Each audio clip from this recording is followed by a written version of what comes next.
quin 11 apostaries tu, Àngel, o quin 11 creus?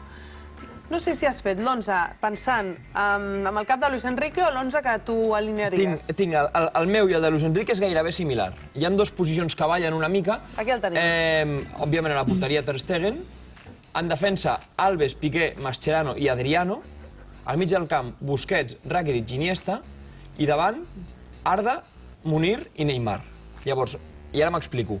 Els meus dos principals dubtes, un és el lateral esquerre. Jo, particularment, posaria a Sergi Roberto. Jo també. Jo posaria a Sergi Roberto. I crec que Luis Enrique és possible que posi a Sergi Roberto perquè tinc el dubte que l'altre dia el fa entrar, però Adriano recordem que estava descartat. Llavors, no sabem fins a quin punt, si era per una aposta o si hagués tingut Adriano a la banqueta si l'hagués posat. I al davant, el dubte que tenia entre Munir i Aleix Vidal.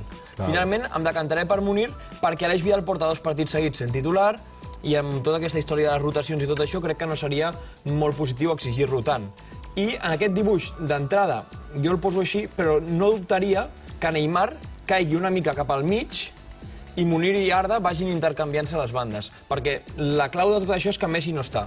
I quan Messi no està, a Neymar, per definició, li has de donar plens poders. I els plens poders de Neymar passen per jugar més pel centre, una mica més com ho fa en Brasil, per tenir llibertat de moviments, que crec que és on pot fer molt més mal a la defensa d'Atlètic. Abundant amb aquesta teoria, jo no descartaria, ja ho has dit tu, que Aleix Vidal jugui per la dreta, passant Turan a l'esquerra i Neymar pugui estar al mig, una mica abundant amb això que dius, no? Que és una manera de jugar amb un jugador, amb la teva estrella més a prop de porteria, aprofitar el contraatac i d'alguna forma ja ho ha fet, això de jugar amb un... que va ser Munir. Va ser Munir en el partit contra l'Espanyol, no? Va ser que va jugar més sol en punta i els hi va funcionar molt bé, els va fer 2 gols. Per tant, la teoria... Hi ha un altre petit matís, que seria l'eix de la defensa.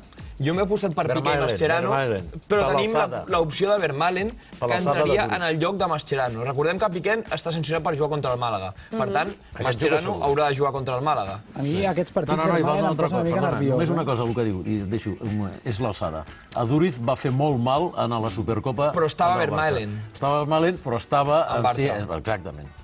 Aquesta és la diferència. Jo el que volia dir és que l'opció aquesta de tenir Turan a la banda pot ser interessant perquè en un moment determinat del partit el pots fer jugar a mig del camp, pots posar 4 jugadors al mig del camp per controlar una mica més el partit, sobretot si l'Atlètic concentra molt al mig del camp i fins i tot arribar a jugar amb 2 puntes i una mica guanyar control si el partit es torna molt boig o tens avantatge i t'interessa ja dormir-lo.